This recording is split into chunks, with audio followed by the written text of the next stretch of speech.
Feel free to ask questions if you have any, Giovanni.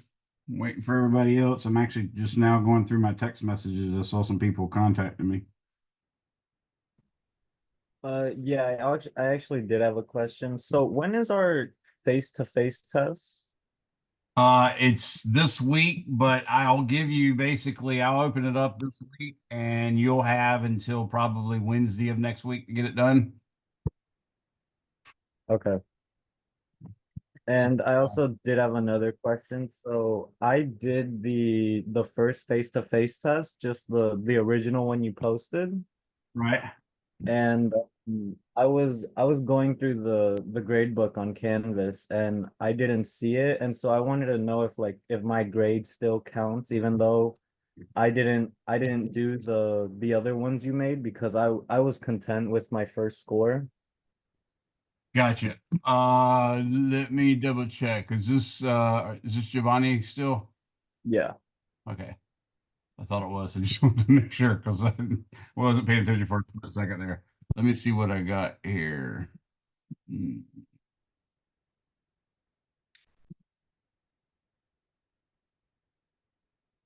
So you were one of the students that took the first one when I didn't have the actual equation sheet in there, and Yeah, I think so. gotcha. Okay, And I took it on the 22nd of September, I think. I'm not sure. gotcha. All right, I'm looking.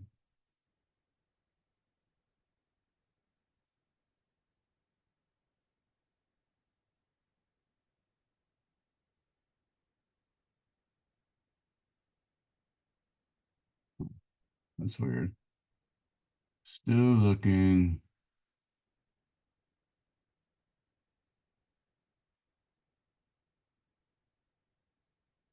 There it is. Okay,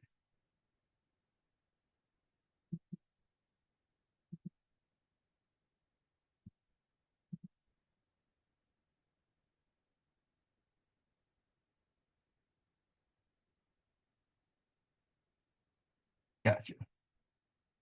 Okay, so what has to happen is yeah, I've got two things listed as tests, but only one I made it as the actual face-to-face test. And you're, of course, you took the version that's not in here. So I just have to transfer those grades over, and there's no discrepancy. You've only got one grade shown, so you'll be fine. I'll take care of that. I've also Oh, maybe not for your class. I did have a couple of points that I'm giving to the 242 class, so that's what I was a pause on a little bit for.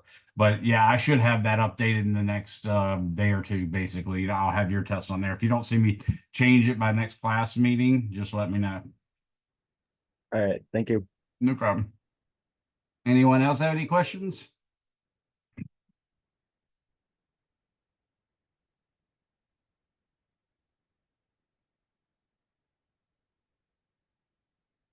Looks like that's a no.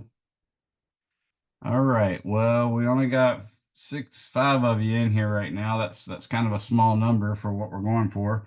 I just want to remind everybody, go ahead and chat me your first up. Got another person in. So while she's coming in, there you go now.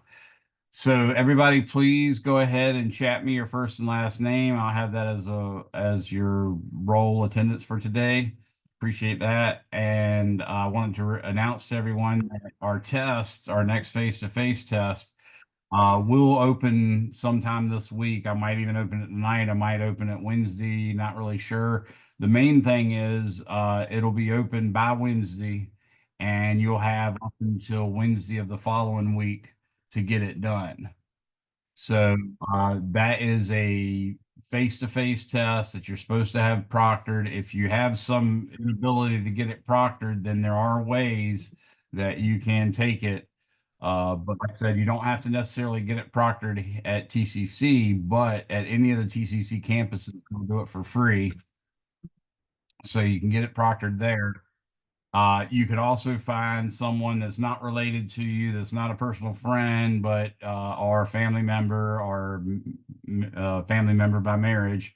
that happens to work within the education system, a teacher, principal, student, teacher aide, something like that.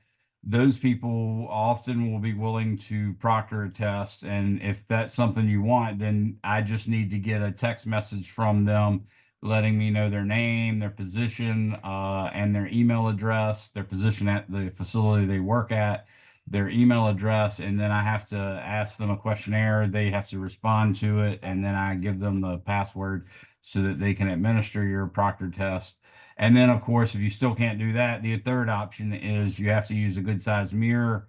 But there's a ton of ways that that could go south. So there's some chance that when you take it that way, I might look at the video and say, no, I'm not confident that that was not cheating, and I make you take it over again. So that's why I really don't want to do that way, because one, I don't want to make a student feel like I'm accusing them of cheating, but at the same time, if I don't feel comfortable with the testing situation, then that's not necessarily accusing you of cheating. It's just me saying I'm not comfortable saying that you didn't. So anyway, so keep that in mind. We got a test, like I said, a face-to-face test. It'll appear no later than Wednesday, sometime Wednesday, and you'll have it due at 11:59 p.m. on Wednesday. So everybody else, I did ask you to chat me your first and last name. It looks like most of you've done that, so please do that for roll.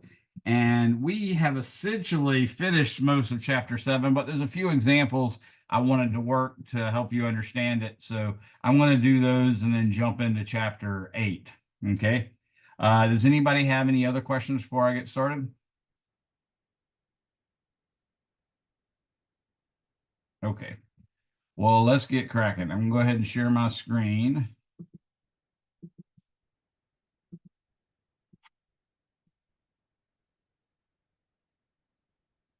And it should come up in a second. Don't know why, but I've taken a liking to green writing lately. So my first example we're going to work is written in green writing.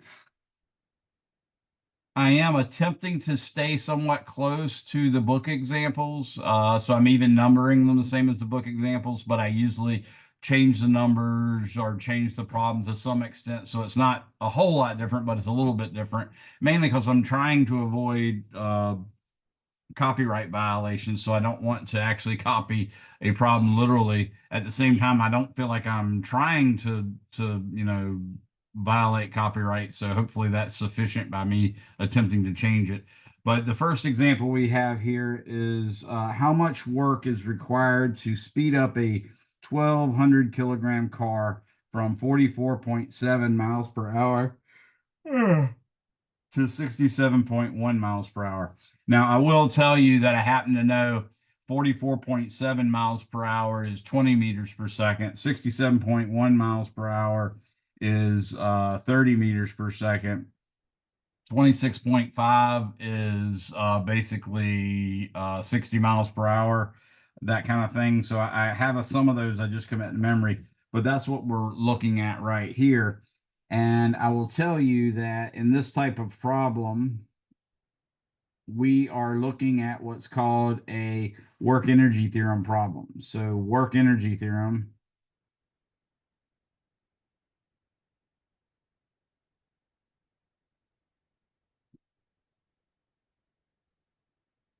The work energy theorem says that W net is equal to the change in kinetic energy, and kinetic energy, of course, is 1/2 mv squared. So that's what we're going to use.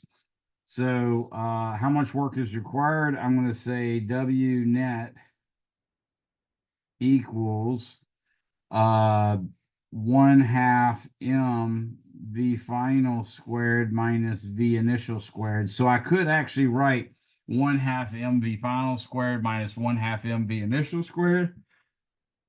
But that's a lot more writing and no need to do it. So I just wanted to point out that I can just write it 1/2 m because the m doesn't change, and then v final squared minus v initial squared. We're actually accelerating it from 44.7 miles per hour, which is the 20 meters per second, to 67.1 miles per hour, which is the 30 meters per second. So that's what we're shooting for here. I'll put this in. It'll be 1/2 times 1200. Really, I'm going to go ahead and assume that this has 4 sig figs. So what I'll do is I'll put this after it like that, and that'd be kilograms. So that makes that work.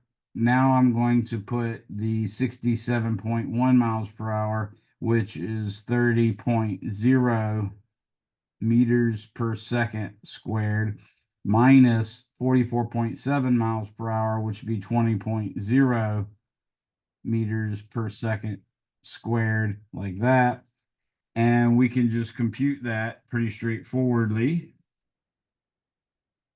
I'm going to say 30 squared. That's obviously 3 sig figs, and it's 900. Now I'm going to take from that 20 squared, which would be 400. And again, using 3 sig figs, that's good to the nearest ones place. So what I get right here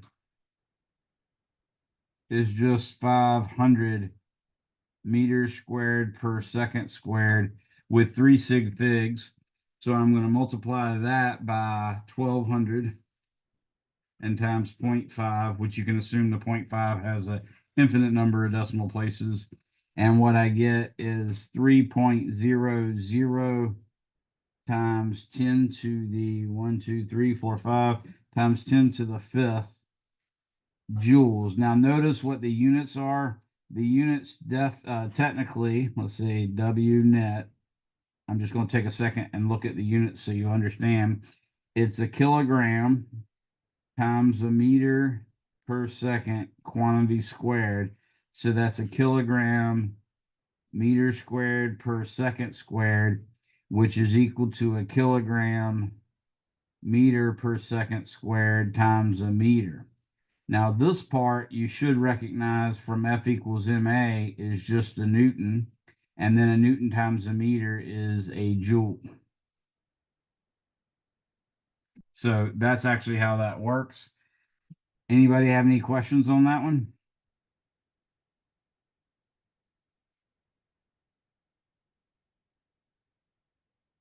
All right.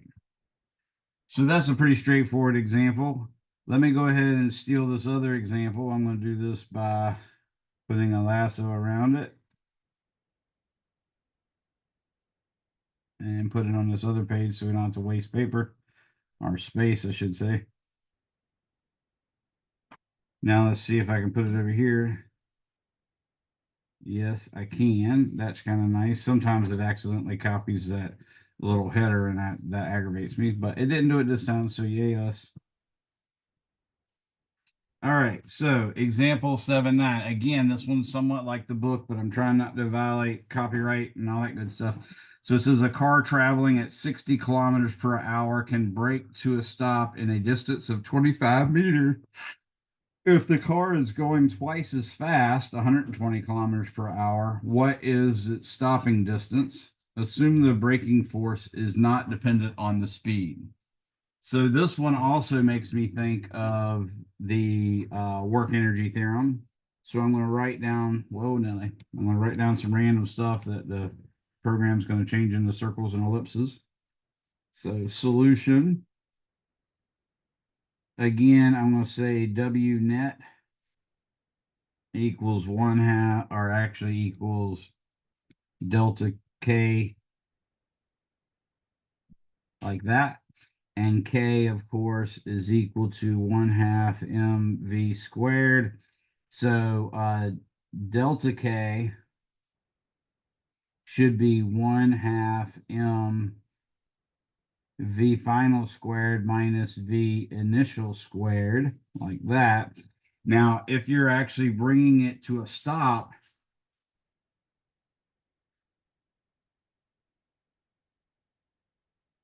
work to stop the vehicle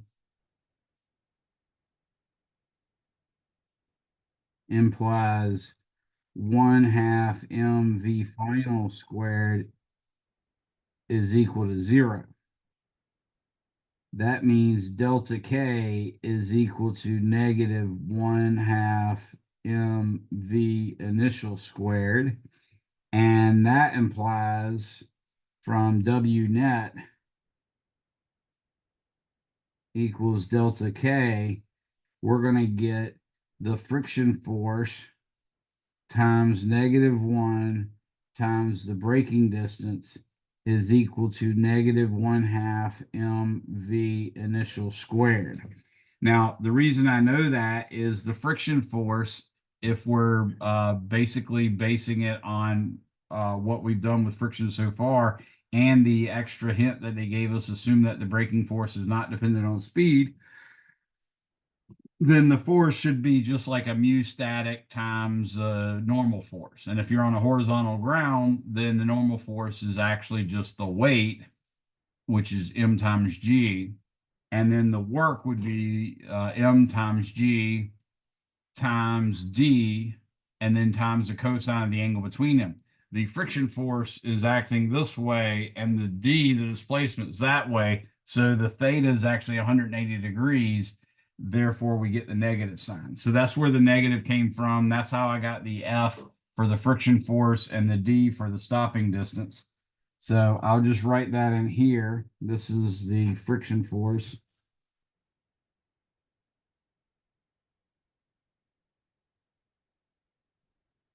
And this is the braking distance.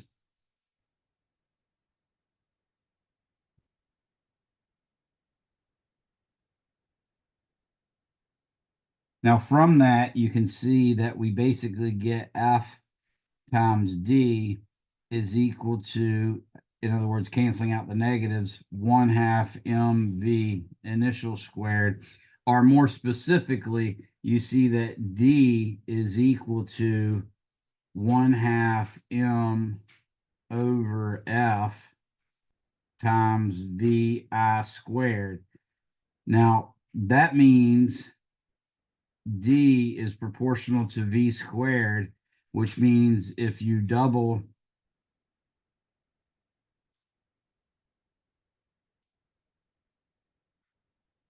V initial, then D goes up by a factor of 2 squared equals 4. And therefore, we would conclude that D for 120 kilometers per hour is equal to 4 times D for 25. Oops, excuse me.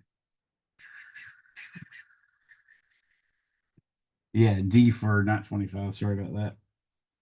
D for 60 kilometers per hour. So that would be 4 times 25.0 meters. Actually, that 0 is not a sig fig. So this would give me 100.0 meters. So that's one way of actually working it. Another way of working it, of course, and might be a little easier to wrap your head around, is just saying, okay, well, F times D, I'll say this, I'll say, let me write it in red.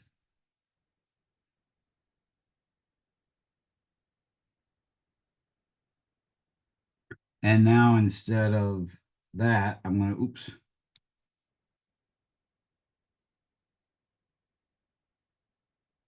I'm going to erase this and write that in red as well.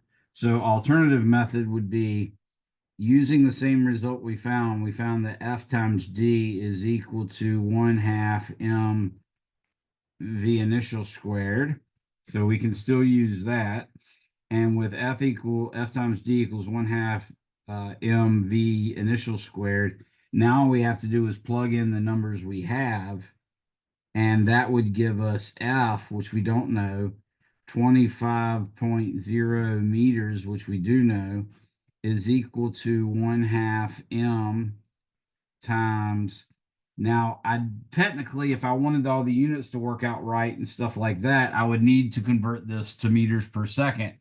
but whatever conversion I have to put in there, I'd have to put it on the other side to make the force work as well. So you can actually put this in at 60 kilometers per hour. So I'm going to say kilometers per hour squared.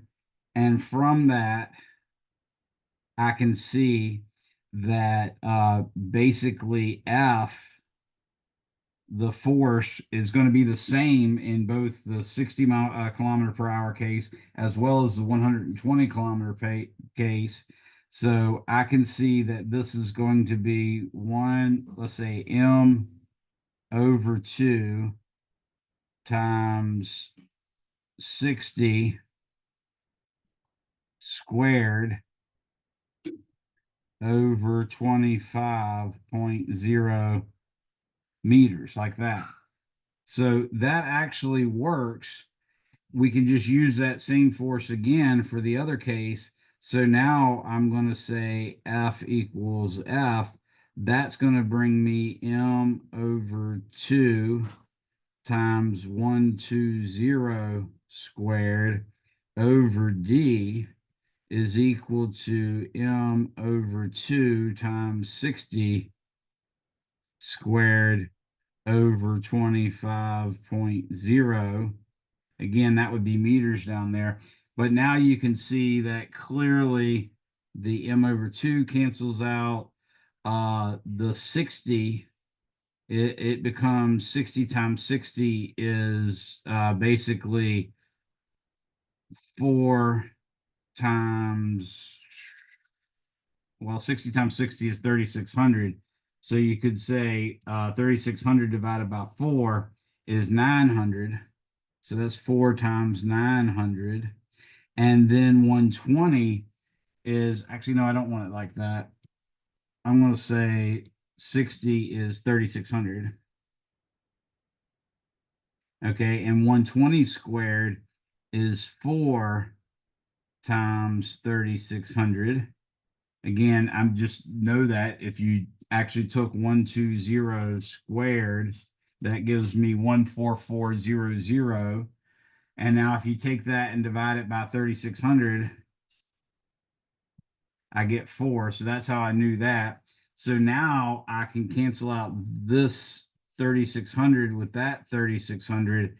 And now all I get is D in the bottom has a 4 over top of it.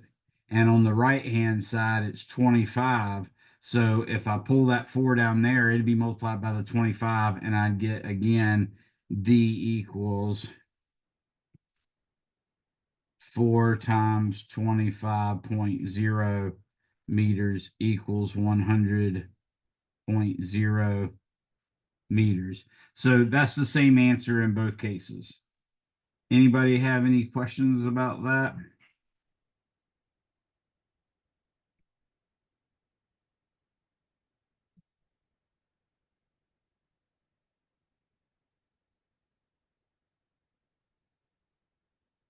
No questions?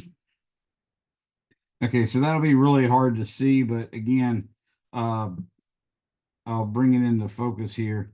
So what we did was we said we know the formula is going to be F times D equals 1/2 M times VI squared. We don't have M. Uh, we don't have F. We don't have the mass. Otherwise, F would just be M times G probably. But what we can do is knowing that the force is going to be the same in both cases, we can solve for the force.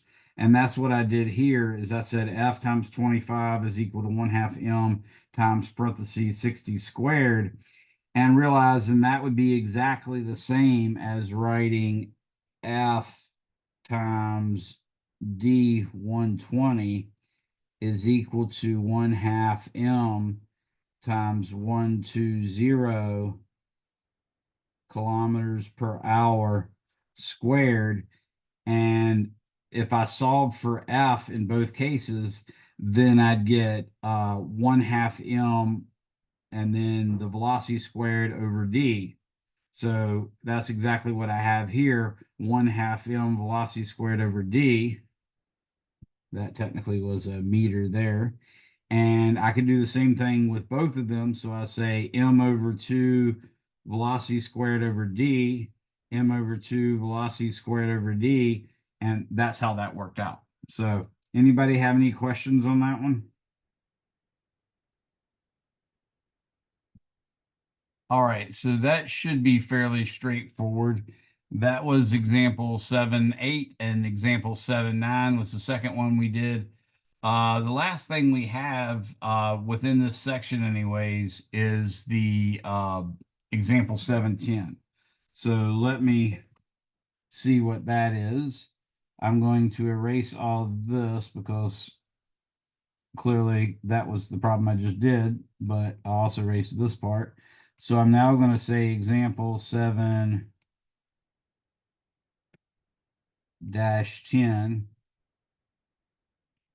And in this case, it says, again, I'm trying to somewhat emulate what the author does for our book. So a horizontal spring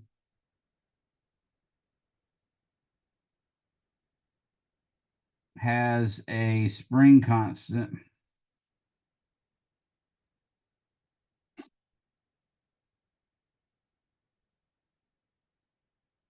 K equal to, let's say, 720.0 newtons per meter.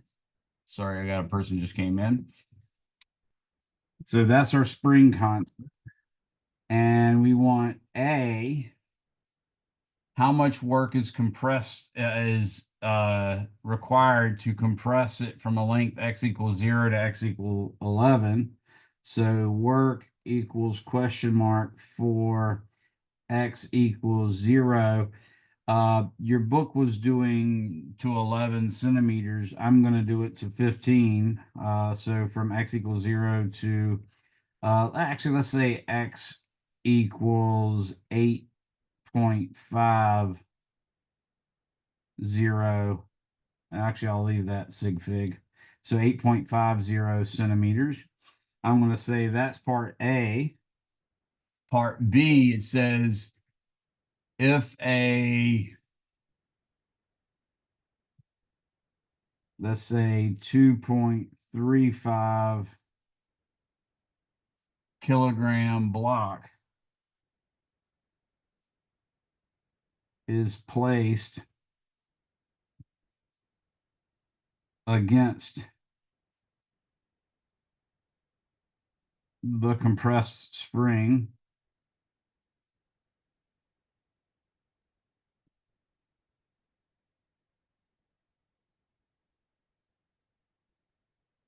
and then released,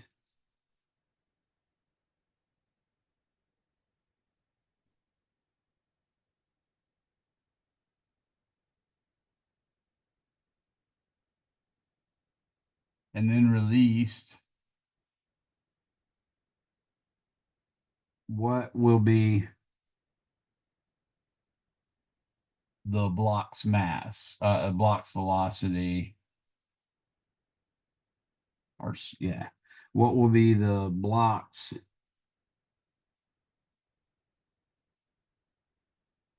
velocity when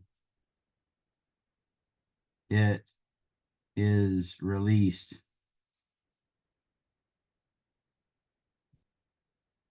at x equals 0. Part C, repeat part B, but assume that the block is moving on a table as in the figure below, and that some kind of constant drag force of 7 newtons is acting to slow it down, such as friction. Okay.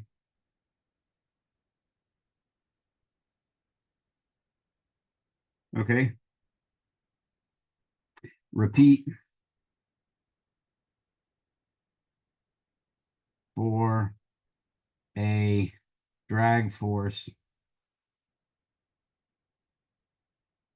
of 7.0 newtons. Okay. So there's our problem. Let's see what we can do to solve it.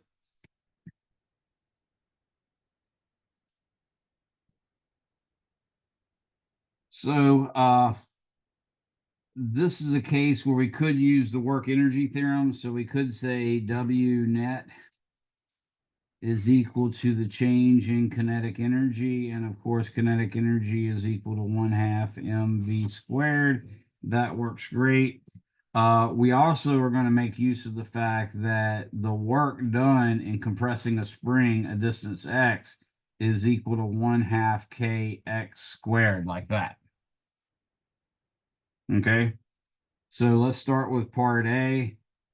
They want to say how much work is required to take it from x equals 0. Remember, x equals 0 is our equilibrium position. And then that says work would equal 1/2 k x squared. That's going to be 1/2 720.0 newtons per meter times, in this case, we're going to say 8.50 centimeters. Actually, I need to put that in actual meters, so I'm going to say 8.50 times 10 to the negative 2 meters. That way it'll come out in joules. So if I do this, I'm going to say 0.5 times 720 times 8.5 times 10 to the negative 2, and that quantity squared.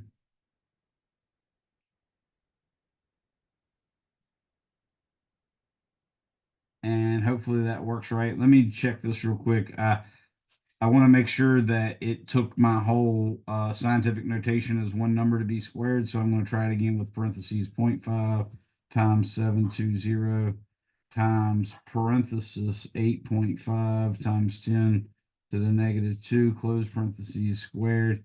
Yes, it did. And that's 2.601. Now in this, it looks like we got 3 sig figs, so I'll leave that off, and that's joules. So there's our answer to part A. To part B, they said, imagine this 2.35 kilogram block is placed against it. So what we're doing here is you can picture it like this. And in this case, you sort of picture it as if it has a frictionless surface that it's on. And the spring comes out and goes like this. That would be the equilibrium position. But now we're actually going to compress it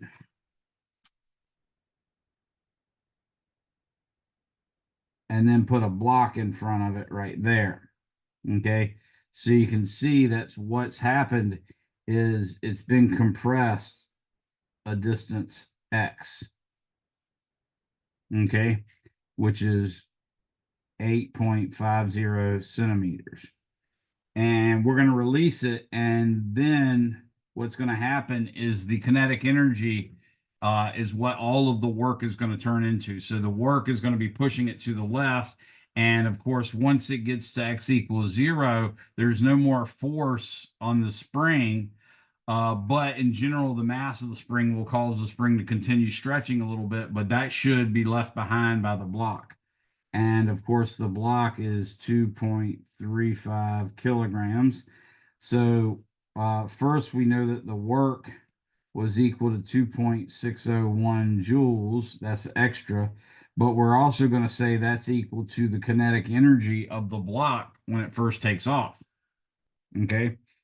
So assuming all of that energy of the work goes into creating kinetic energy, which is all that's really necessary for a frictionless surface.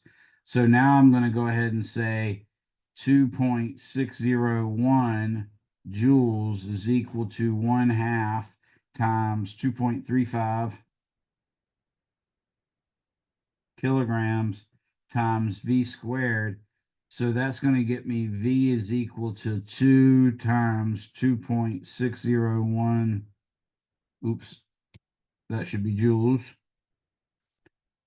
divided by 2.35 kilograms. Now remember, a joule is a Newton meter, which is a kilogram meter squared per second squared.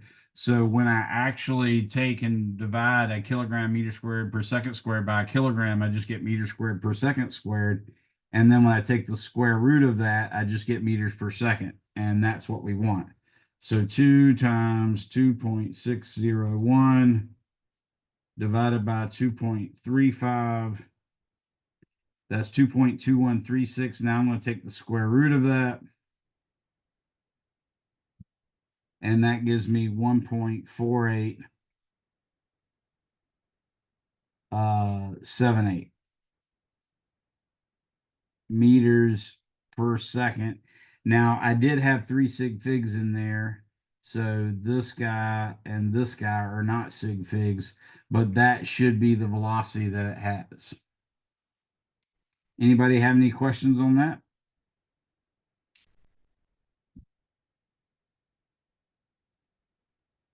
So there's a couple ways you could actually do the last part C, where we're including friction in some sense, or a drag force. So again, we have the setup like this. This time I'll just draw the spring already compressed. The block like this, 2.35 kilograms. Now what we have acting on it is the force of the spring.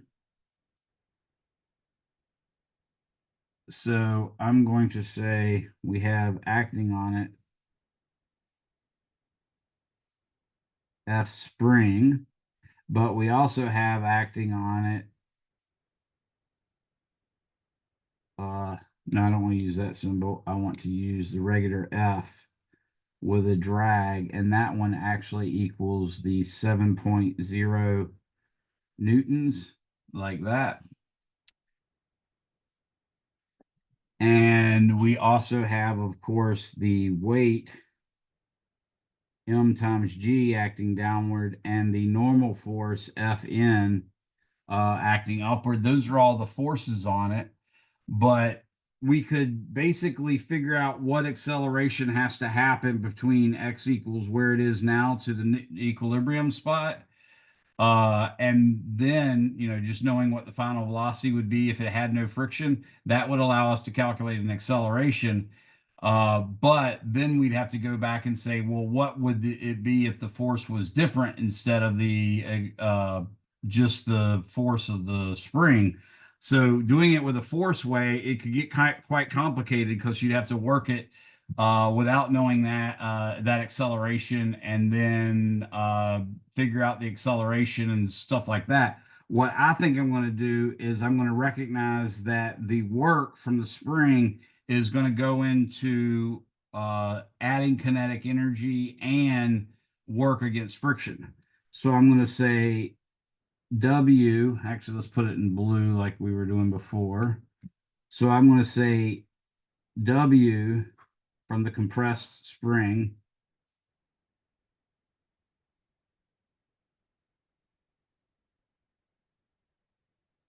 will equal to the work done by friction plus the change in kinetic energy.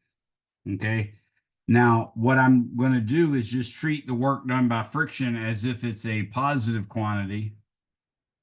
And that would actually be the same thing as subtracting a little bit of the energy from the work done by the spring, which is exactly what we want. Okay.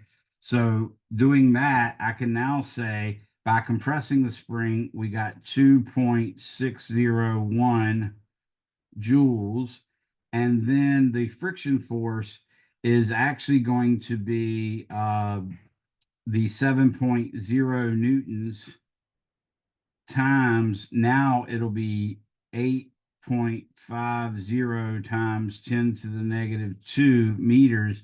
That's just force times distance, because the friction force is actually acting exactly anti-parallel to the displacement.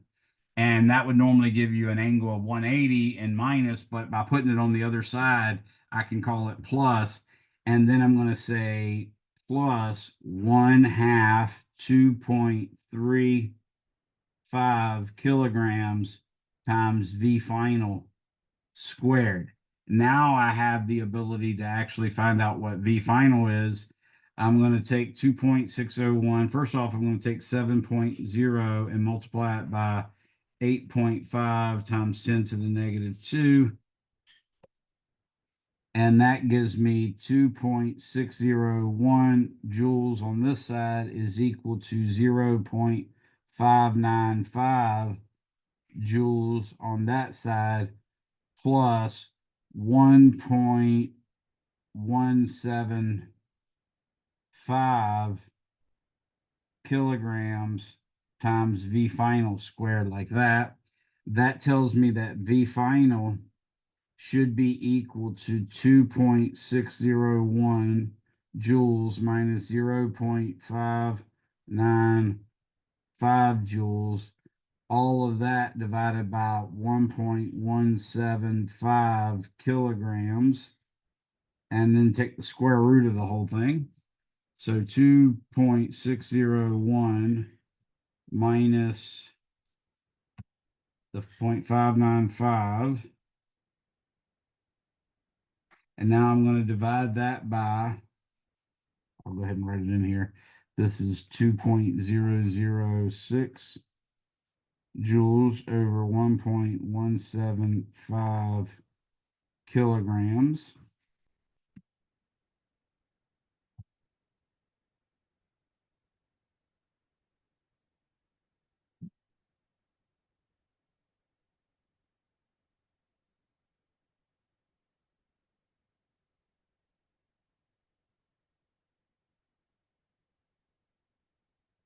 So now I'm going to take the square root of that,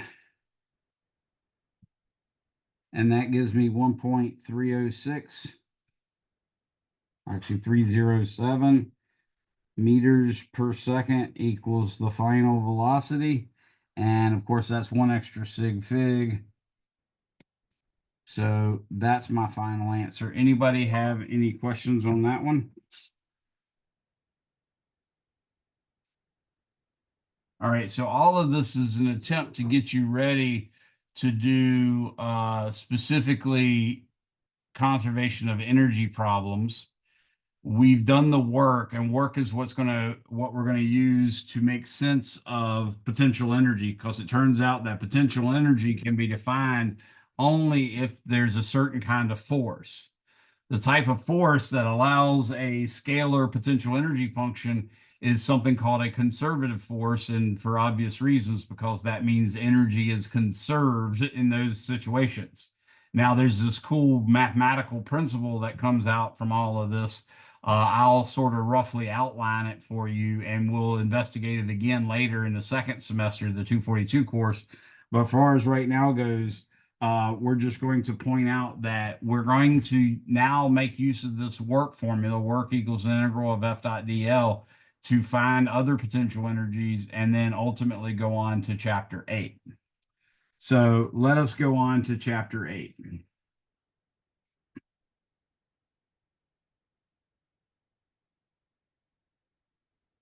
So chapter 7 was work and energy. Now chapter 8 is conservation of energy.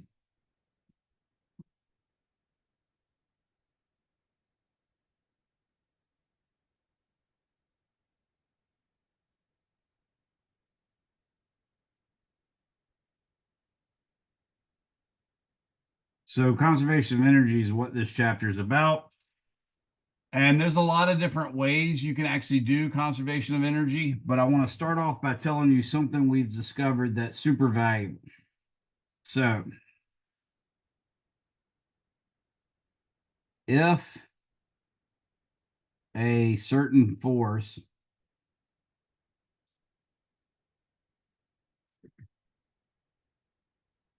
has been found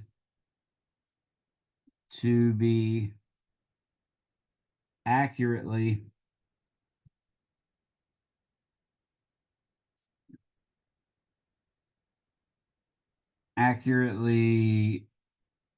modeled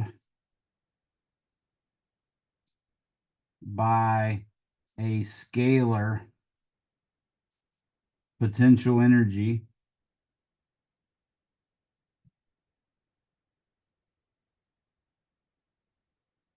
function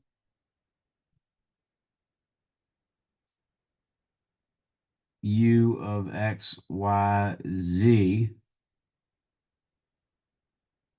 then the force is likely a conservative force, which means it votes Republican. No, no, it doesn't mean that at all. It's a totally different conservative idea. Okay. In principle, you could do enough experiments to determine whether it does accurately and faithfully represent the force by this using the scalar potential. And if you did that, then it would absolutely be that. But we have a more robust statement we can make. So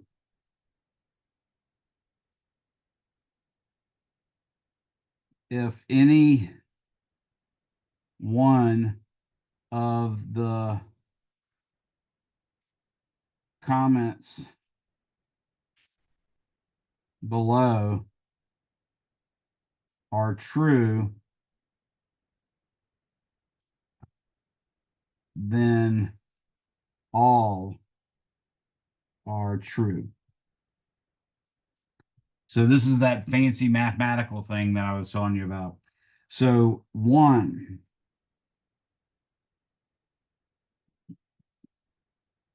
assume the force is F R E. And the reason why I'm doing that is because it doesn't, strictly speaking, have to be a force.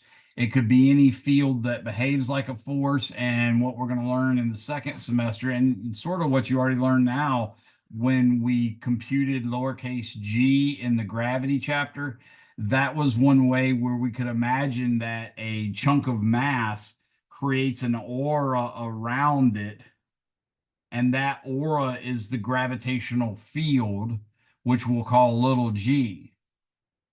That would have units of like newtons per kilogram, but it would follow these same principles that I'm showing here for a force. The same thing happens in the second semester, where instead of using the force from Coulomb's law in newtons, we will divide out one of the charges and use the electric field, which comes out in newtons per coulomb, or later we'll even determine it to be volts per meter. The electric field E is also acceptable. So that's why I'm writing that. So for one thing, I'll say the force field, and I'm putting quotation marks around it specifically to remind you that it's not necessarily a force. It could be newtons per gram, newtons per kilogram, newtons per coulomb, volts per meter, all that stuff. The force field is a conservative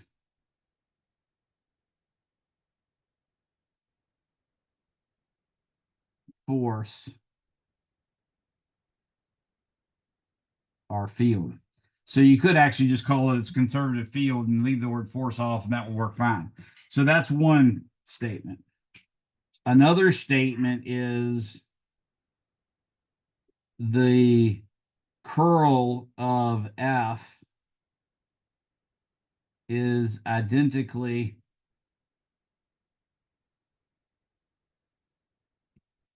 zero. Now, that means not just zero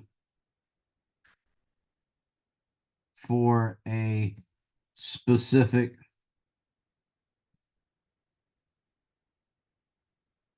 x comma y comma z,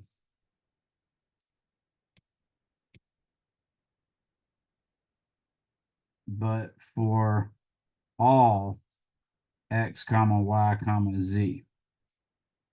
Okay. Now, what is that curl? That curl del cross F equals the curl of F is equal to the determinant of a 3 by 3 matrix, the first row of which is I hat, J hat, K hat, the second row of which is the partial derivative with respect to X, the partial derivative with respect to Y, and the partial derivative with respect to Z. And the third row is the components of F, so that'd be F sub X, F sub Y, and F sub Z. Okay, so this quantity is called the curl of F. It's also called rotation of F, like that. If that's identically zero, then the force field is conservative. And again, if one of these statements that I'm numbering is true, then all are true. So the third one is the integral from A to B of F dot dl, which hopefully, does everybody recognize what that integral is?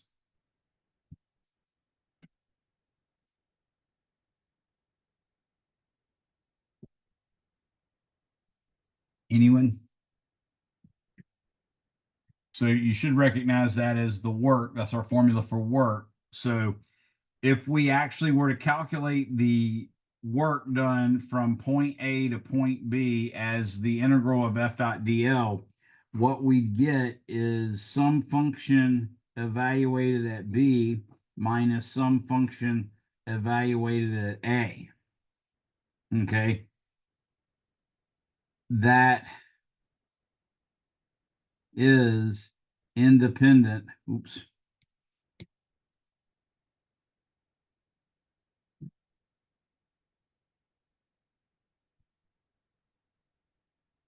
Of the path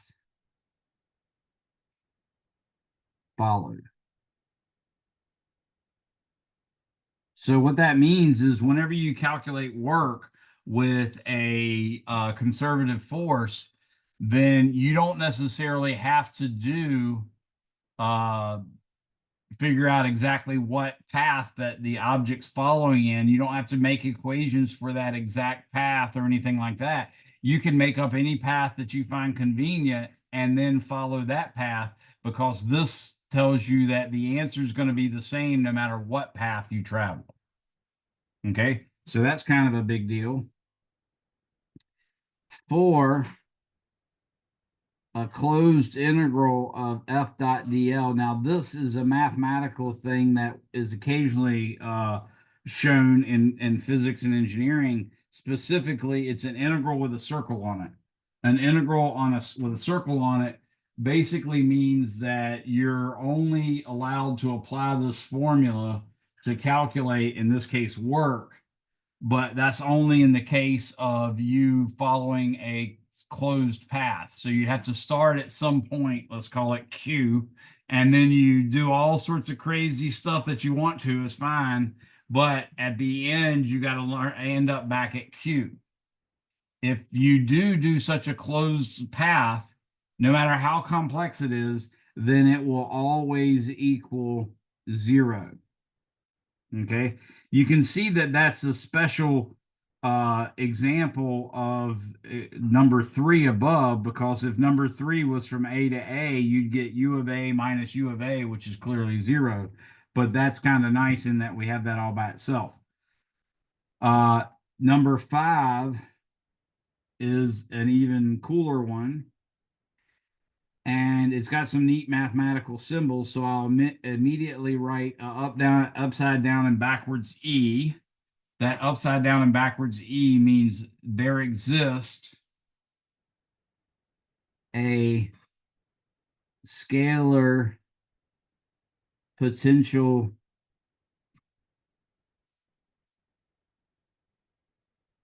energy. I'm putting this in quotation marks because it's not always going to be a potential energy. You might just call it a potential, or you might call it a potential energy. But a scalar potential energy u, that symbol means such that f equals the negative gradient of u. Okay. So remember the upside down backwards E means there exists the what looks like a cursive T. Notice that looks sort of like a lowercase cursive s followed by a lowercase cursive T. That's why it's such that, because it sort of looks like that. There exists a force that's equal to the negative gradient of U. Okay. So that's kind of helpful. That tells me it doesn't necessarily tell me how to find U, but it does tell me that if I have U, how I can get F back. So if I can figure out some way to figure out what U is, I can confirm that it is in fact U by taking the gradient of it, and that should equal the original force. Now, what is the gradient? Well, the gradient is an operator that acts on something to its right. Now, you can put, like we did above, you can put it to the left of an X for a cross product. You can also put it to the left of a dot for a dot product, or you can put it to the left of a scalar function, and that means it's a gradient. So in this case, it would just be I hat partial derivative with respect to X, and then leave a space plus j hat partial with respect to y, leave a space, plus k hat partial with respect to z, leave a space. So if we were actually taking the gradient of u, it'd be I hat partial of u with respect to x plus j hat partial of u with respect to y plus k hat partial of u with respect to z. That would be the gradient. And then, of course, you'd have to multiply it by negative. Okay. Now, there's also another one, and this one I don't remember off the top of my head that well, so I'm going to try to say it and hope that I'm right. The good news is it's not anything that's going to bite you in the rear, at least not in this course. But I'll tell you, it has something to do, if memory serves me, with what we call exact differential equations. So 6, uh, you can say there exists an exact differential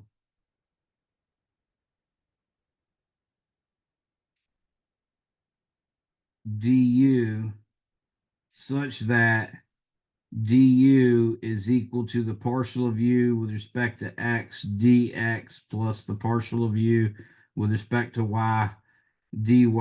You could also go d partial of u with respect to z dz. That would be fine as well. The main point is I wanted you to see that you could do this.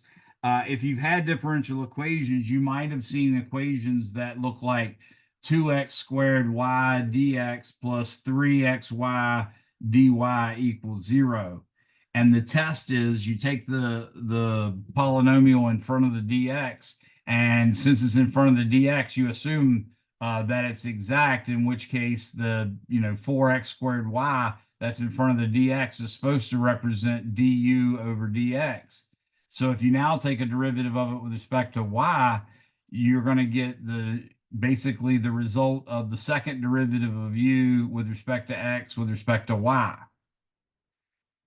Then if you take the term in front of the dy, that is expected to be the partial of u with respect to y. So if you now take the partial of that one with respect to x, then you should be having the second derivative of u with respect to x with respect to y, but in a different order. But as long as the functions are well behaving, which they generally are in the physics world, the u that you get there should be allowed such that the second derivative of u, first with the x, then with y, and first with y, then with x, should be equal to each other. So by taking the derivative of the term in front of the dx, if you take the derivative of that with respect to y, and then you take the derivative of the other one with respect to x, if they're equal, then you know it's an exact differential, and then you just follow this simple little process. So that's really what it is. And again, if one of these are true, they're all are true. And I'll just add to you that, or add to it, I'll say that 7 u is equal to the change in u, if you can actually find it, is equal to the negative integral of f, and I'll put a lowercase con by it because that's got to be the conservative force. Actually, let me make it a little bigger.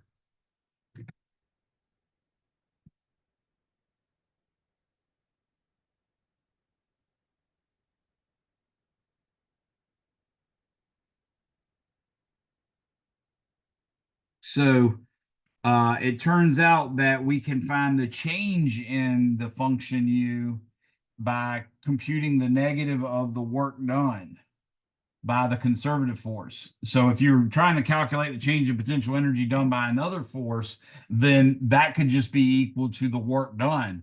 But in the case where you're doing it against the conservative force, you're actually asking the conservative force to do what it plans on doing, and therefore when it acts, it actually moves from low potential energy from high potential energy to a low potential energy. So we have to use the negative of the work done. But that gives us some sort of way of computing what the actual potential function is.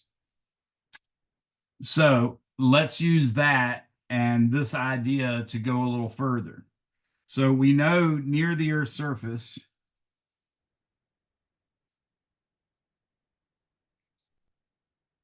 I should write this way.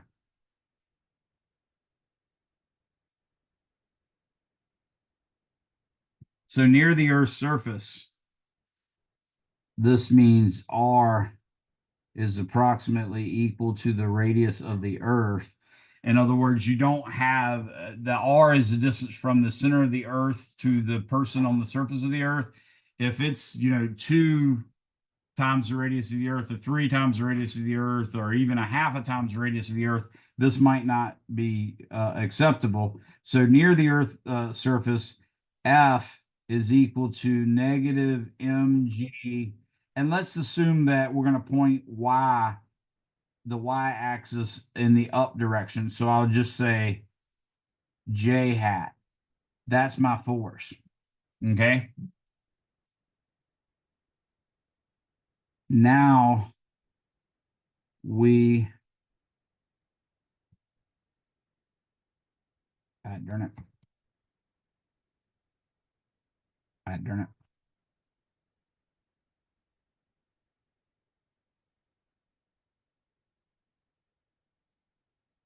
So now what I'm going to do is, dang it, keeps turning into a eraser.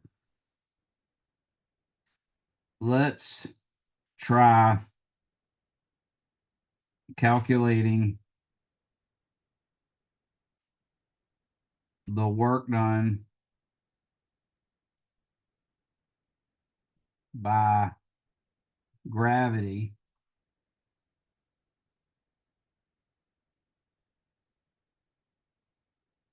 which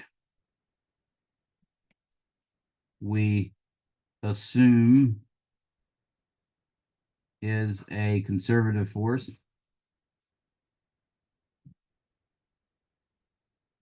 It is, by the way, it is a conservative force, but right now you don't know that, so I'm just going on the assumption that it is. So let's try calculating the work done by gravity and using delta U is equal to the negative of the work done. So what I'm going to do is I'm going to draw a little coordinate system. That's my x-axis. That's my y-axis. And this is the surface of the Earth. Let's do this.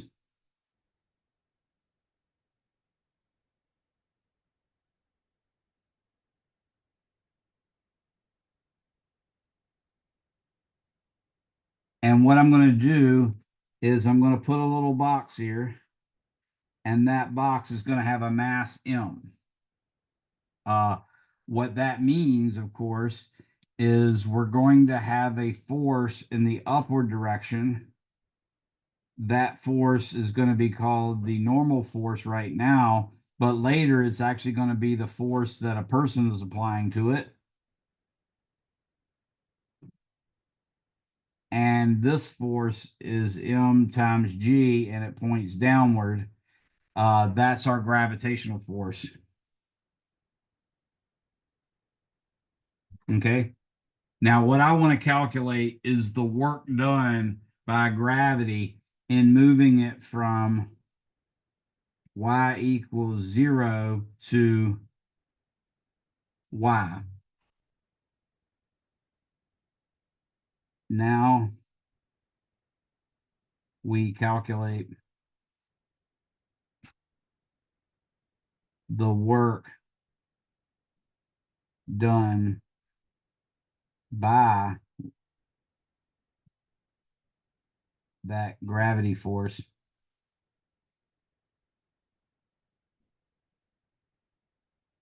when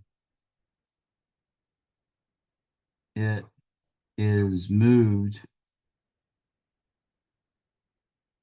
very slowly from y equals 0 to y. Okay. So what I'm going to do is draw my free body diagram. Here's the mass M.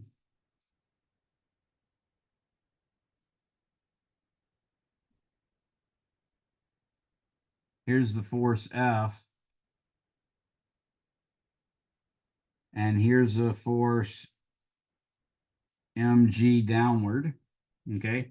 Now, what I want to do is I want to apply just a large enough force where it's free to accelerate.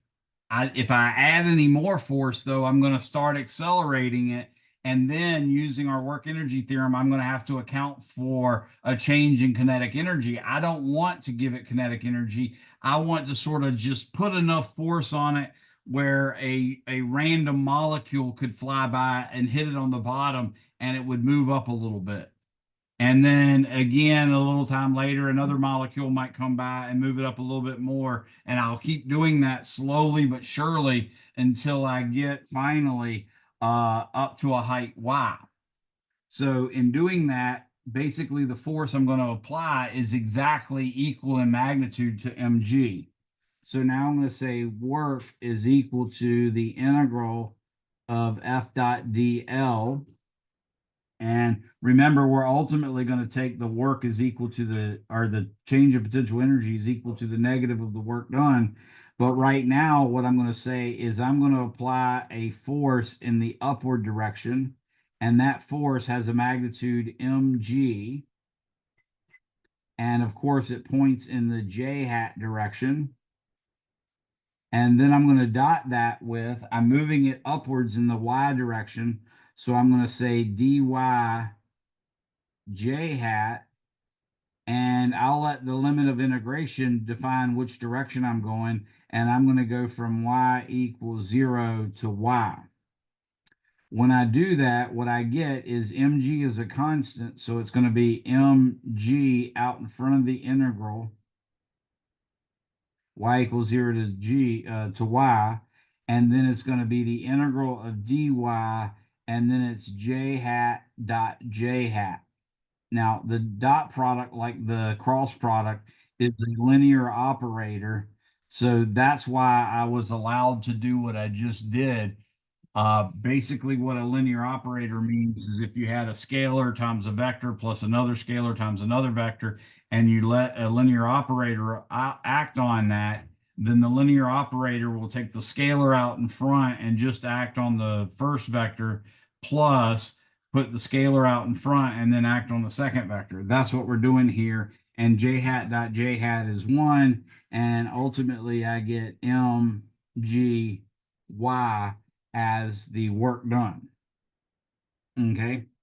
And now, of course, I've got to evaluate that from y equals 0 to y.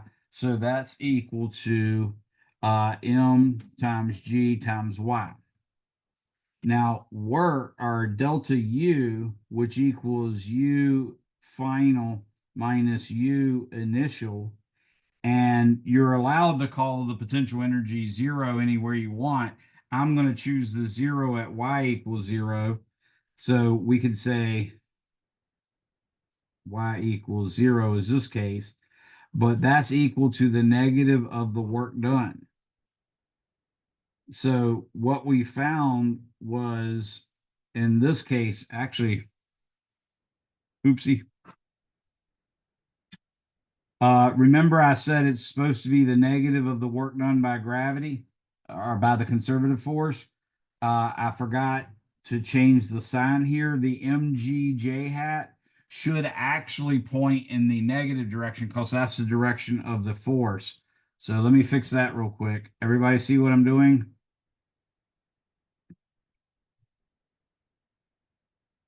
So mg, and I'm going to say a negative like that. And then I'm going to put this negative right here, and I'm going to put this negative right here, and I'm going to put this negative right here. And now I can say negative of negative mgy, which equals positive mgy, which equals u final minus 0. So what we've learned is U final is equal to MGY. And then, of course, you can probably guess U initial is equal to MG times 0. Or more generally, U of Y is equal to MGY. That's the potential energy function. Now, just to check, remember I said F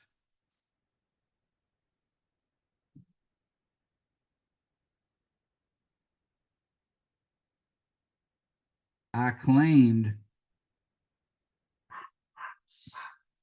that F is equal to the negative gradient of U.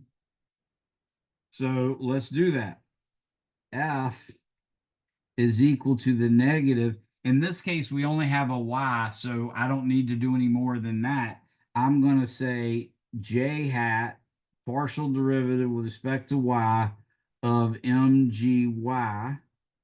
And of course, the partial derivative means you pretend like the M and the G are just constants, and you take the derivative as if it's like 4 times Y. And of course, the derivative of 4Y with respect to Y is just 4. So the derivative of MGY with respect to Y is just MG. And lo and behold, you get negative MG J hat, which is exactly the force that we worked out. Any questions on that? Okay. So we've now found a potential energy. The potential energy is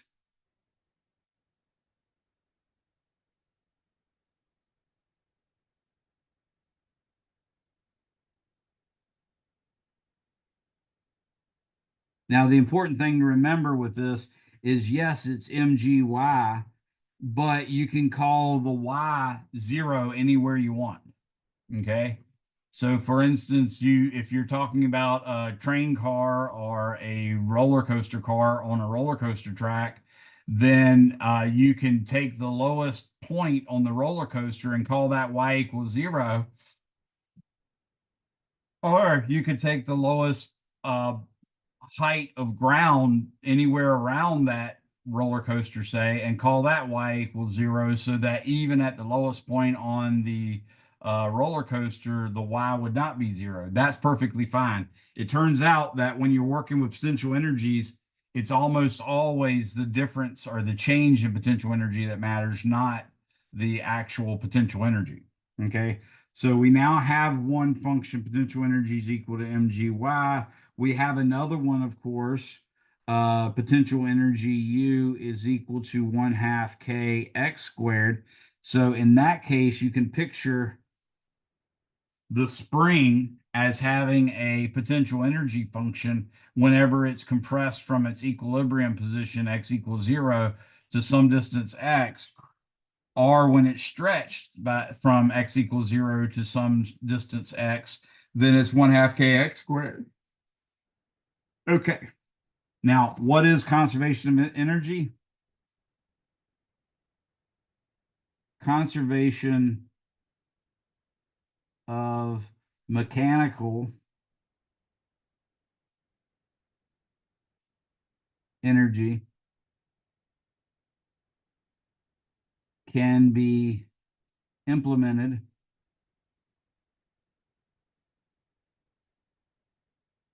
by delta U plus delta K is equal to 0.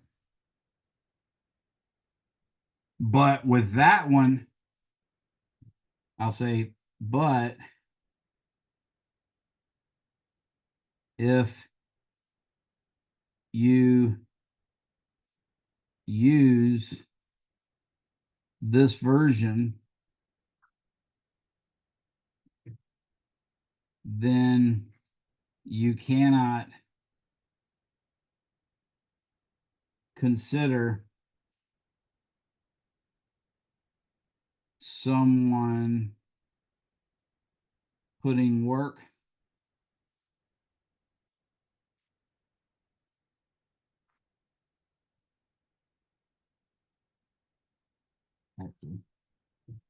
someone applying work to the system or even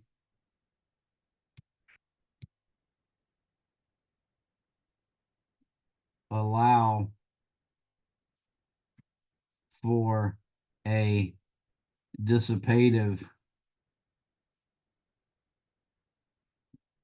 force like friction.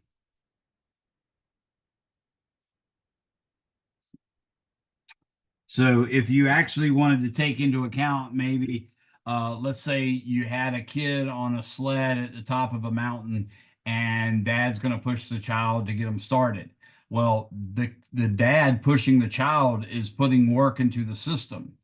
So you couldn't just use delta U plus delta K equals 0 because the change in potential energy isn't the only source of energy that's feeding the kinetic energy. It would be the change in height from mgy, but it would also be the work that the father put in, which is the integral of F dot dl.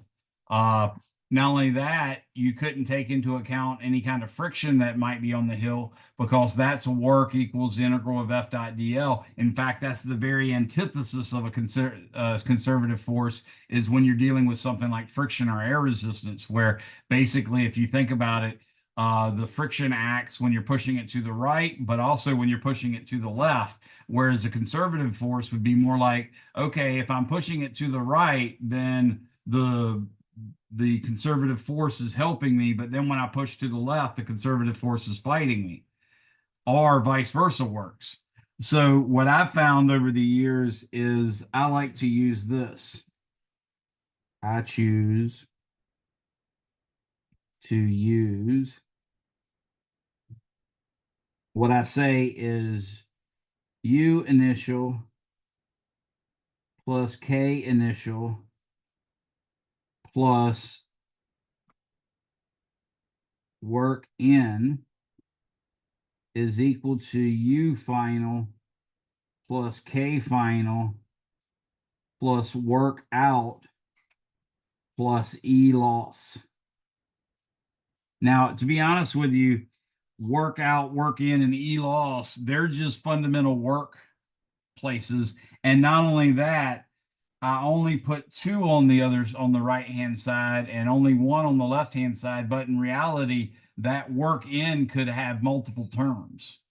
It could be a father pushing in, and then sometime a little later, a kid runs up and gives the kid on the sled another push. So that would be another work in. And then the work out could be at the bottom of the hill, there's a spring-loaded bumper system that brings the child to an abrupt halt. That could be the work out, and it would look like 1/2 kx squared, as opposed to treating it like a potential energy that we often do for a spring. And E loss could be the work done against friction. So writing it this way, that allows you to do all that. Of course, you could also bring the UF and the UI to the same side, and then you'd still get the delta U plus the delta K.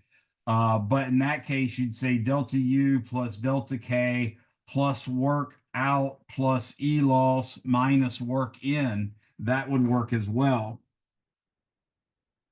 So, or you could do delta U plus delta K plus work out plus E loss minus work in is equal to 0. That would work as well. Again, I just use all of that. But to be honest with you, you really don't have too much time left. So what I normally do for this one is I tell people you have a hill like this, and then you have a little friction spot like this, and then you have a spring-loaded doohickey right here with a spring constant K.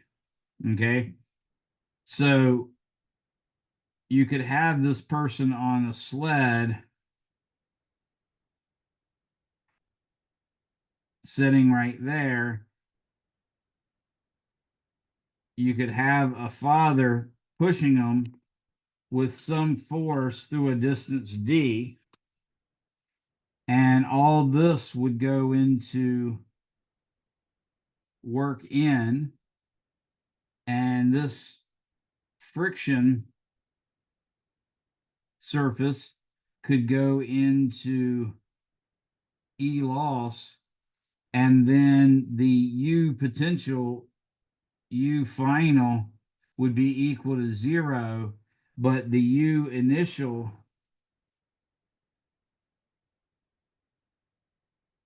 implies U initial would be M times G times H, where I'd call this the height H.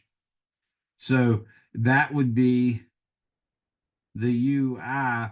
And if you started the instant that the father pushed them, then the initial kinetic energy would be 0. And if you allowed it to run across this frictionful area, you'd of course need a distance X. And then you could also let work out be 1/2 kx squared for however far you compress the spring. So if you looked at this problem, you would start it off as the mass of the kid in the sled. So that would be M times G times H plus 0 for the initial kinetic energy, plus the force that the father did over the distance that the father pushed the child. Assume they pushed completely parallel and that the force was a constant. Then that would be the whole left-hand side. The right-hand side would be U equals 0. And if you went all the way to the end, the kinetic energy would be 0 because you're using that bumper to stop everything. And then you'd get 1/2 kx squared plus, in this case, it would be the friction force times x, that distance there. So you could actually use that. And since I used the x there, I should actually do something other than x. I'm going to call this big X, like that. So that would actually allow you to solve for the X.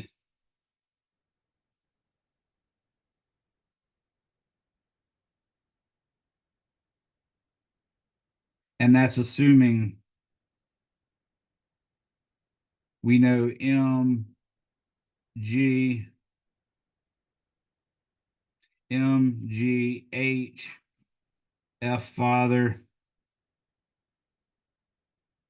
D father, and K, and the friction force. So if you knew all those, then you could solve for, and of course, you'd also have to know lowercase x.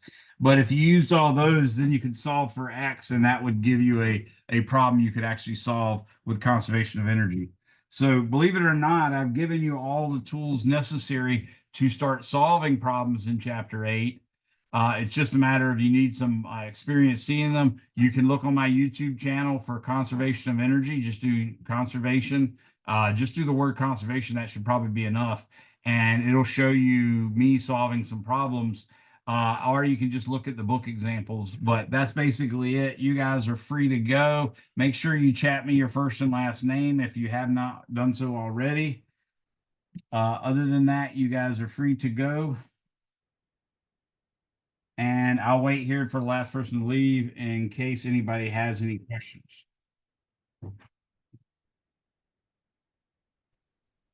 I had a question about the one I had sent you the other day.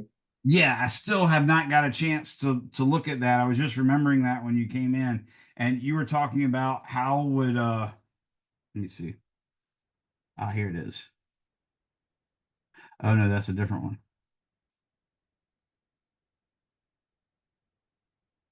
Okay, that wasn't you. I was looking at the wrong one.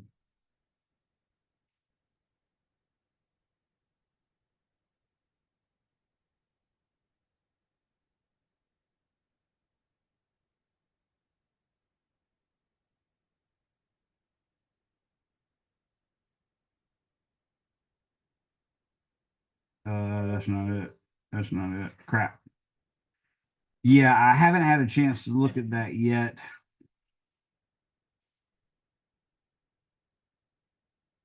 What was the other first name you had?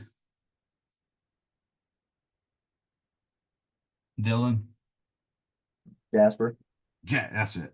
I couldn't remember it to save my life. I was trying to do a search for that. So there it is. Okay, cool. Okay, now I'm in there. Now let me look at the problem again.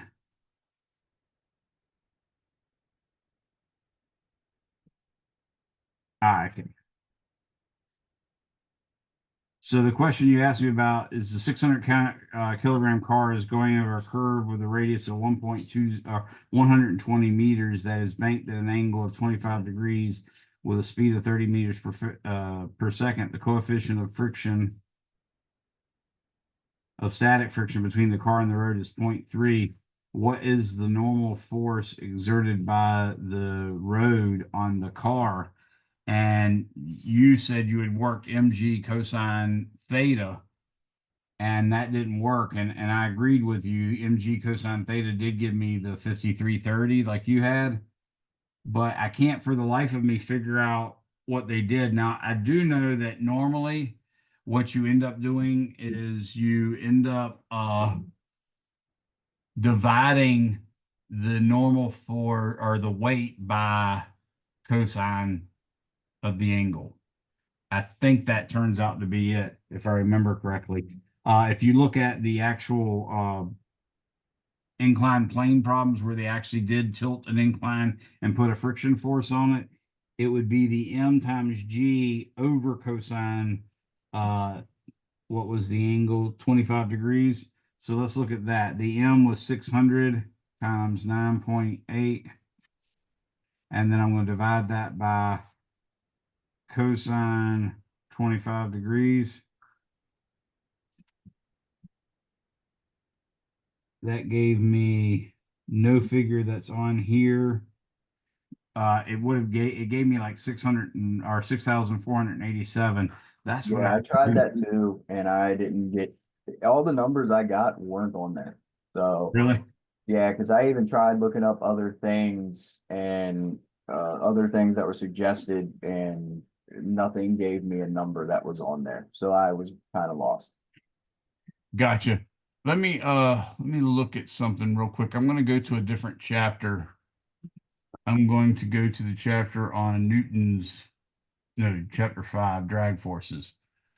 And I'm going to banked curves. That's page 131.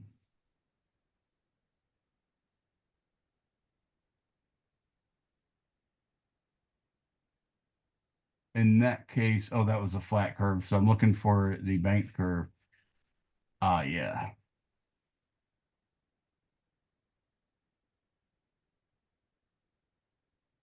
Yeah, so this case we had, I'm looking at figure 524, which is on page 132 in your book. It basically shows a normal force that, of course, is tilted because it's on an incline. And what you end up getting is Fn times the cosine of theta. is actually minus mg is got to equal 0. So it should be Fn would be mg over cosine theta, which is exactly what I just computed. And that was what I was shooting for, but yeah, it did not work. Yeah, because I was confused by that too. I looked at this picture and I assumed the normal force should be whatever the force of the vehicle is pressing down with, just back Yeah. upwards. Yeah, and yeah, I don't know because this is really crazy because it's a simple little problem. I tell you what, I'm pretty sure this is from chapter 5. Let me at least find out what answer it is. And I can do this by going to my quizzes. Oh, also, since you Go said ahead. chapter 5, did you get the message I sent you where I think it's given us chapter 4 questions on the practice test? Ah, yes. That's it on purpose. All of my tests are comprehensive. So the test that's coming up, which is technically going to be 5 and 6, 1 through 4 are still an option. And in fact, I often will put problems on from the first face-to-face test that like 70 or 80% of the class missed. I'll put them on the second test just to make sure everybody gets back up to speed on the stuff they missed. So that's why I was telling everybody, make sure you go in, open up your face-to-face test and like take screenshots of the problems that you were on there and then learn how to get the right answers for the ones that you missed. So yeah, chapter 4, excuse me, is supposed to be there. Now I'm going to check in chapter 4. I'm going to look for this particular question. Or it's chapter 5, sorry. And it should be a calculational question. And the question starts off with car is going over. Let's see if I can find that. Do control F.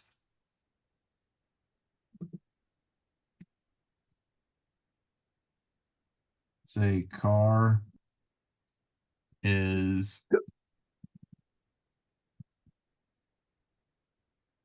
here it is. Okay, so I found the problem. It's going on a bank curve. Okay, that's a different one. What is the minimum coefficient? What is coefficient? Coefficient.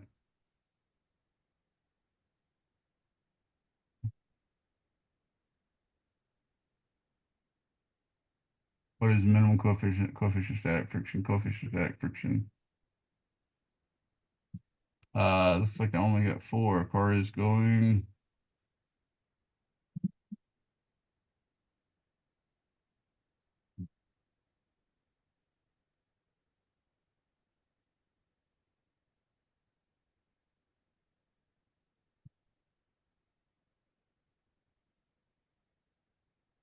Here it is.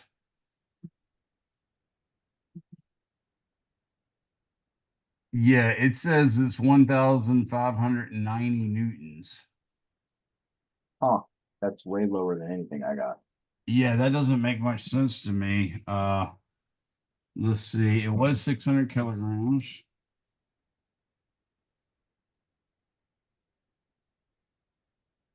So it's way less. I think this is a careless mistake. I think they actually took the 600 and multiplied it by the cosine of 25. Let's see if that's the case.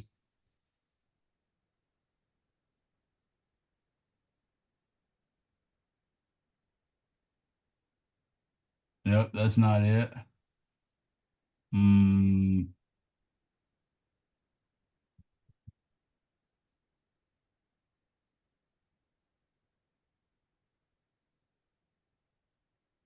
No, that doesn't it. Yeah, I have no idea how they got that, I but believe so. There was one problem that, or not one problem, but one. I think I watched a video on YouTube of someone like doing the sum of forces in the X and Y direction, Mhm.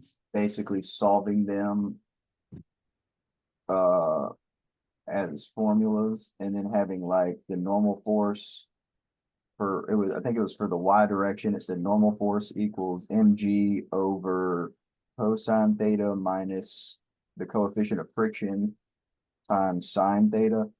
And then they also included somehow the f of x and then solved for the normal force of x, but they were just doing it all in formulas. There was no numbers or anything. Gotcha.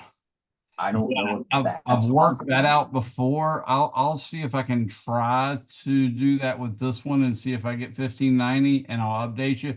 But until then, just know that I will not be applying this on any kind of test until I figure out what's going on with it. So you can at least leave that one alone for right now.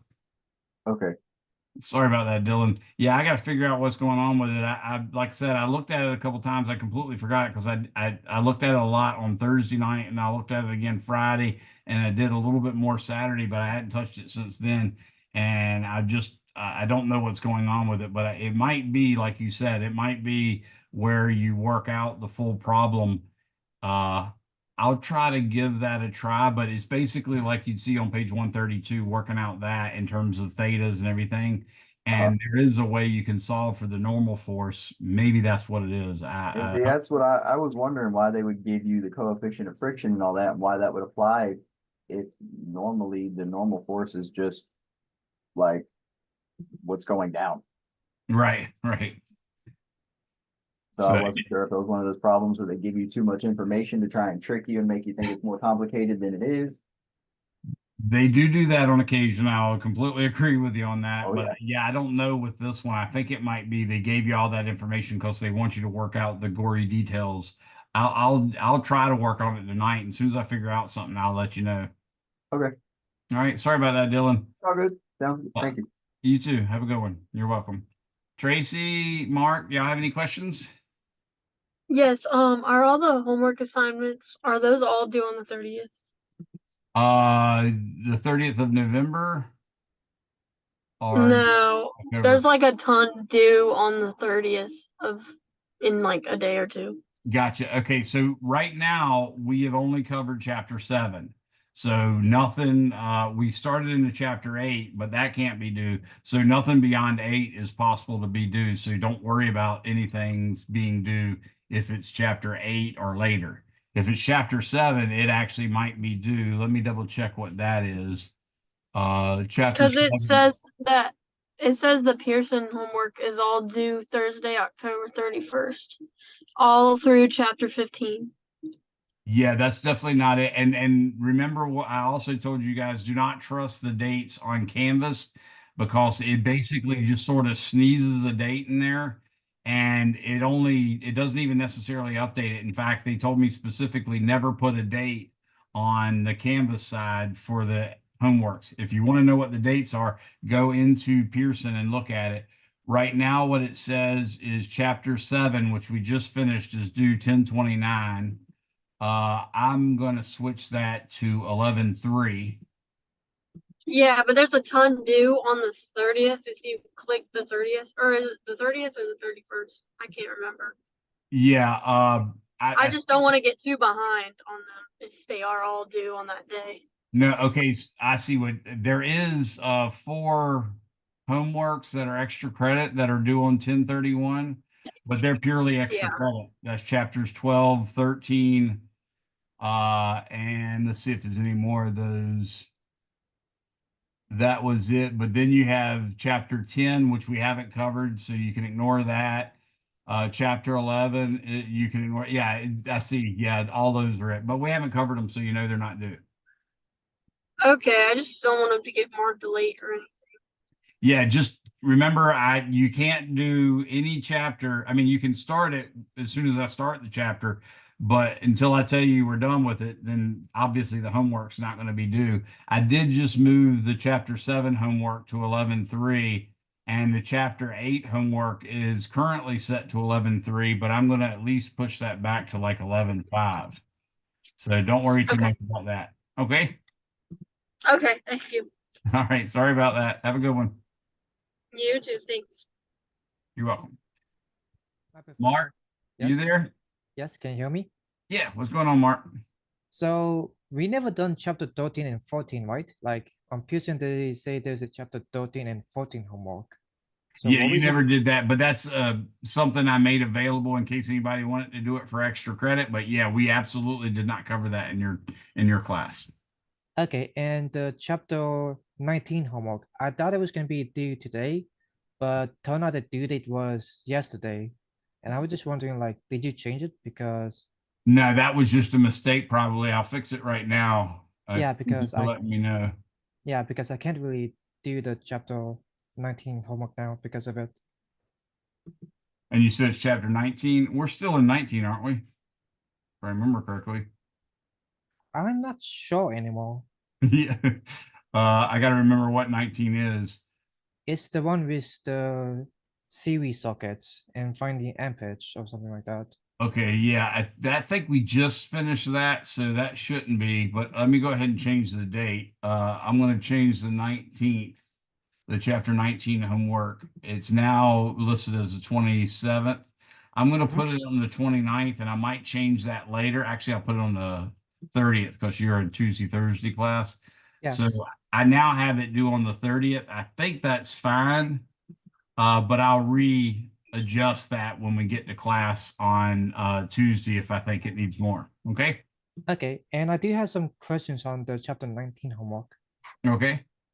What you got? So on 1930, I use Gotcha plot Hmm. to try to find the amperage, but for some reason, none of my amps are correct. Like, can I send you a picture of my work? Yeah, or you can put it up on the screen if you want. I did it on paper, so Oh, okay, gotcha.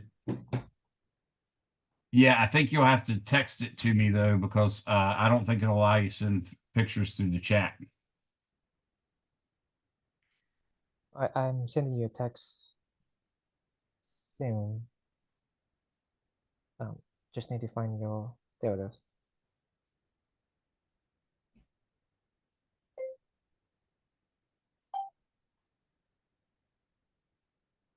Right, I sent you a picture of my work on chapter 19. Okay.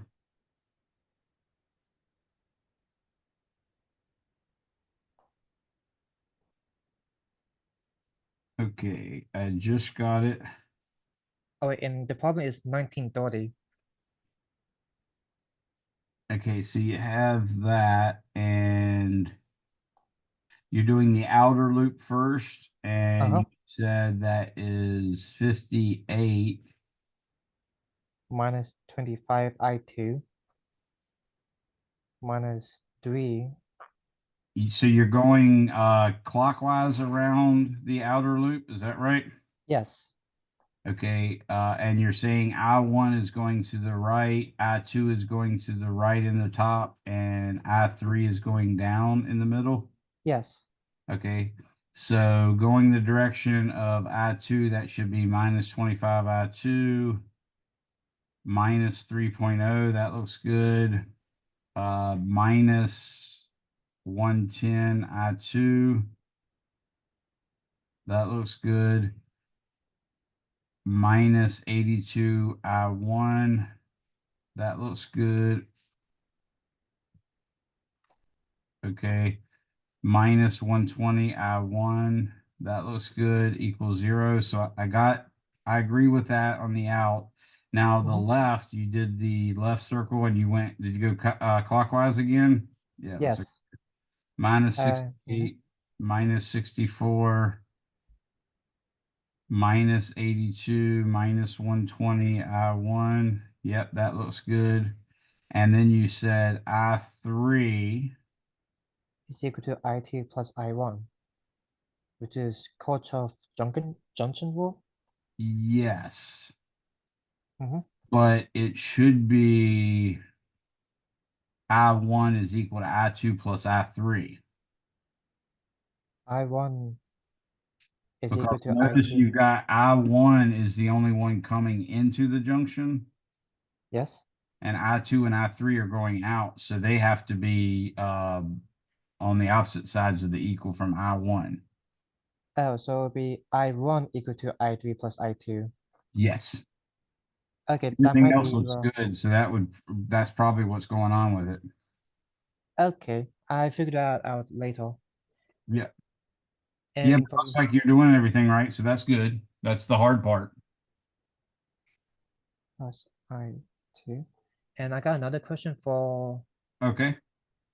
I got problem a 19. little bit more time, but go for it. I got for 19.54. Mm-hmm. How do I find time? Like I think I got C. Let me check it This out. is 1954 from the homeworks. Yeah, chapter Okay, let me 19. check it. I'll pull up the homework real quick.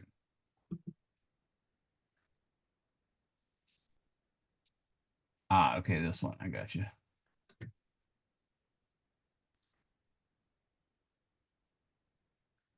Yeah, I haven't even shown y'all this one yet. Oh, you have Actually, I did. I showed it to you. Yeah, I just barely showed it to you. Was there a particular part you couldn't do, or was there any part you could do for that matter? I guess C. Like I thought I did C correctly, but I guess not. Okay, So so A was calculate the total capacitance of the circuit. yeah, that's what I meant. Find the part A. That's what I meant. Okay. So So like I know that the battery gave us the real looking 3 is 27 volts. Resistance is equal to 17k ohms. And the time constant or tau is equal to 16 microseconds. okay. And using the formula, where's that formula? I know how to hear somewhere. Yeah, tau is equal to R times C. So C Yes, just so be C tau is over equal to R. tau over R, Right. and 16 microseconds divided by 17 kilo ohms should have been 9.41 times 10 to the negative 10 charge. Actually not charged. That should come out in farads. Oh, farads? F's. Oh, Because you're that's, calculating capacitance. Is that what you were doing wrong? yes, that's, okay. Yeah, that's a very common mistake. I think I did it today, in fact, working a problem. Okay. And I guess I can ask you about part B later since we haven't really done this yet. Yeah, calculate the time it takes the voltage across the capacitor to reach 17 volts. Okay, yeah, so that's just yeah, that's sort of like the problems we did. But yeah, you can ask me that in class tomorrow. We'll get some more experience with these and then we'll be on our way. Okay. Thank you, Professor. Okay, have a good one, Mark. Thanks for You coming, too. buddy. Have a good day. You too. Bye-bye.